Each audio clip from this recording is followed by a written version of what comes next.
So Nick Capper, we're having an interview with. Most of you would know he's done a fairly few viral videos. Nick, haven't you? You've done a few that have gone a bit crazy, haven't you? Yeah. I had a few years ago that were on Facebook. I had one where I had problems with a razor. Yeah. And I accidentally uploaded that one. I was like, oh, the razor won't cut.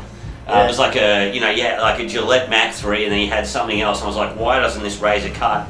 And I made some mistake in the video that made everyone comment. Oh, They're like, this guy's not even using the razor right. I think I was using it the wrong way. Oh, wow. And it was just purely from that, Wow. I mean, I didn't know you could use it the wrong way. Yeah. If someone can teach you how to do things the wrong way, it's me. Yeah. And then I had another one that was like, that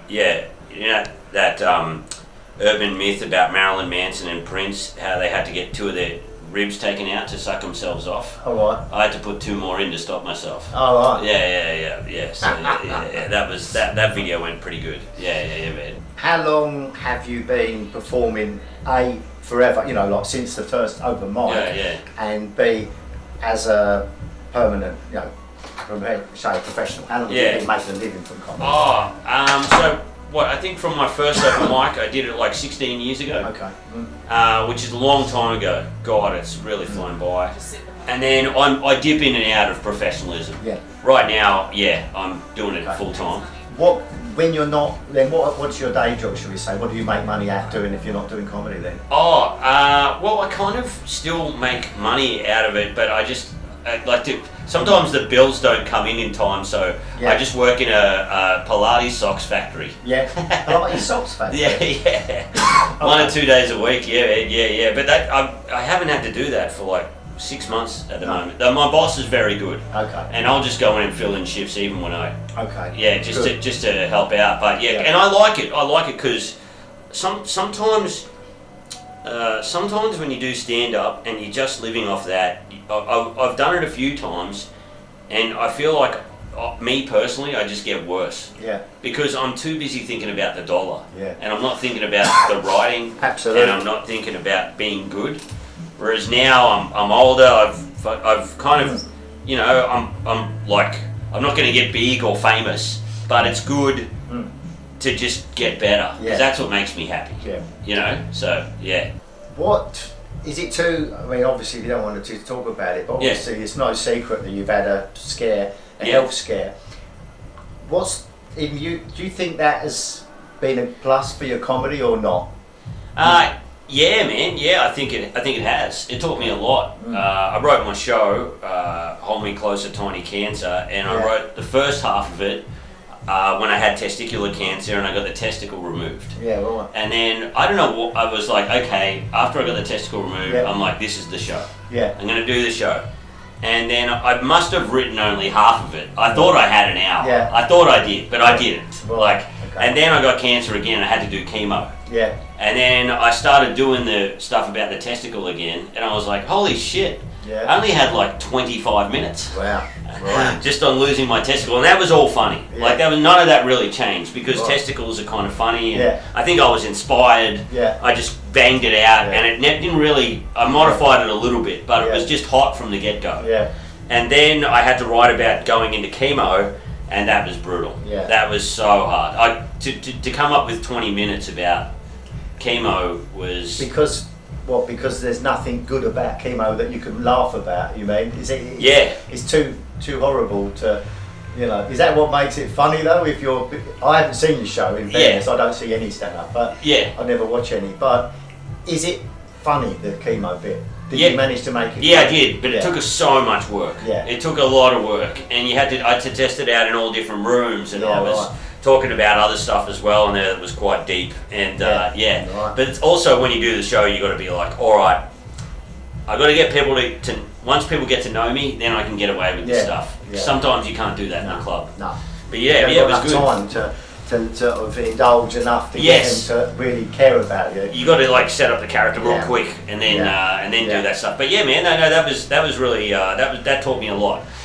So many people are festival comics, and some are sort of road comics, club comics, shall we say? Yeah. Or some are great at both. Where are you fixed? Where are you positioned in? And don't be modest. Just man. I'd say I can do both things, not 100%. But no one can do both. Yeah. Oh, you have 100% club. You have comics like, you got Jack Barrett or someone. You put them in a.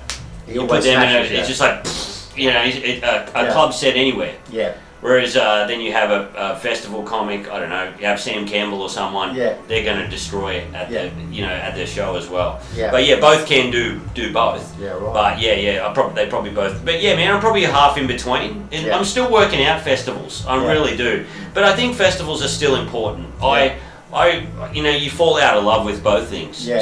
Sometimes I fall out of love with the road. Yeah. Sometimes I fall out of love with the festivals. But right now I love both of them because I realise for me, both of them serve each other. Yeah. Because I'm going through a real hard stage right now. Yeah. Because at the start of this year's festival, I had the hottest 20 ever because it was the 2 hottest 10-minute bits from my last 2 festivals joined together with some other stuff that I was feeling good about, and I just had this hot 20 that would work anywhere. But then I realised last time I came here to Perth that I was getting tired of that. Yeah. And I could feel the audience for that was getting like that. Right. So what I got to do is I kind of got to wait 2 years till I'm at that peak performance again. Yeah. Like I can still do the job, it still goes great, but in 2 years you watch me once I've done 2 festival shows and I've got those 2 hot 10 minutes. Yeah. Then it's all different. I might not even get there. I might not hit that peak for 3 years, or I might hit it in 1 year. But I reckon there's still a building thing where you've got this 20 minutes that you love that you can open.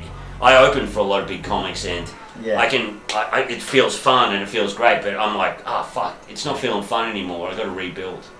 Can I put my 2 pence in of what I think? Because obviously you're telling the story about it and that, but comedians are so self-absorbed. Every comedian. There's no comedians that aren't. We're doing it because we're self-absorbed and damaged people, aren't we? Yeah. Right. But you think that the audience are tired of the jokes that you're telling. I don't think the audience are ever tired. They don't know you well enough to be tired. Yeah. I do believe. And this has happened. I've seen it a lot. Yeah. Where they go, I don't do that anymore. I don't do that anymore. And it's a knife in my heart when a good act doesn't get shelved because they think that everyone's seen it and that. And I think I've seen good acts do the same material for decades, and it still makes me laugh, and I know what's coming. Yeah. Yet they manage that magic trick of making.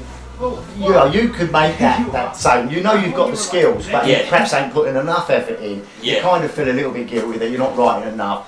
Is that it? I mean, I feel it's it, but obviously you've got a different take on it. No, man, that's totally true. All what you said is totally true. I think it's more the fact that subconsciously, I guess, I'm not interested in it, and the audience subconsciously can pick that up. Yeah. Which is really annoying for me, because I can do a lot of that stuff, and I'm excited about it. And what's your favourite thing when it's stand-up? Surely, whenever I did it. But even now, watching a comedian that I know's got a regular act, and then they throw in a new bit. Yeah. There's nothing as rewarding, is there, as getting a new bit that's got legs. You go, what the fuck? That is just what you live for, isn't it? It's what I live for. And that's the high, the heroin high that you're looking for. Yes, man.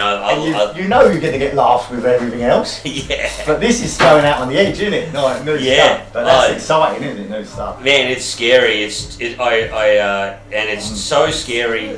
People say you got to hug the cactus. Yeah. You got to hug the cactus. Yeah, and that's cool. You go, I want to get down and dirty. I'm not even going to open with an old bit. I'm going to do a new bit. And then I did the other lounge in Melbourne last week, and I did a bunch of new bits, and I failed so badly. I just sucked so badly, and I was like, I never want to go through that again. No. But you let it simmer, you chill out, and then you go, all right, I'm ready to go. I got one good laugh out of this bit. Yeah. Great, perfect. And sometimes now when you're experienced, you have 4 or 5 different types of shows that you'll do. You'll do like a good show where you absolutely destroy it, and for some reason you added a new bit and it went great, and you're going off feeling, and you're doing old and stuff.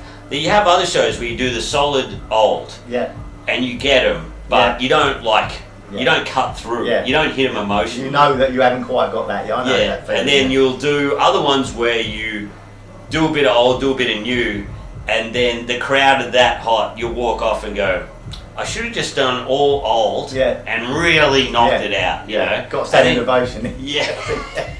Yeah. And then you have the one that's worse than bombing, and that is just being not memorable. Yeah. You did the job, people laughed. I'd rather bomb, to be honest, because at least when you bomb, you stick in people's heads. They're like, that guy was crazy. Yeah. He stuck to his guns, you know. Yeah. But when you just filled the gap, that is the worst. But that's like a bit of when every job anyone does. You know, like sometimes you like when I was plastering, you really care about it and made all the effort to get it right. And other times you just thought, just do the job. Yeah, man. It's okay. It wasn't the best I've ever done, but it was okay. Yeah. And I got me money at the end of it. And a bit like that with comedy, surely it's the same. I've often said that. You always want to be 9 out of 10, like you said before. Yeah. You always want to be the one that everyone wants to be your mate at the end of it. Yeah. Not the one that people avoid eye contact with. Yeah, yeah. You know? But you can't be. No one in the world's that good that they never ever get a bad day.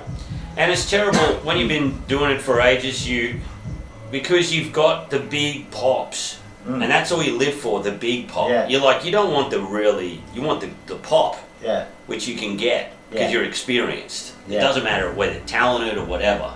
I'm experienced enough to get the pop. But when you get the big pop, they're the only ones that stay in your head, and you're chasing that. Yeah, that's the kind of high that we're talking about, isn't it? That feeling. That's there's nothing better in the world, is there? That much of approval. What's the word? Is it a bit of comedy's got to be something to do with not being loved enough by parents or people or friends or something. Why are we so inadequate that we need that from fucking strangers? I don't know, man. I really don't know. I had great parents. I had the best parents ever. I don't understand it, man.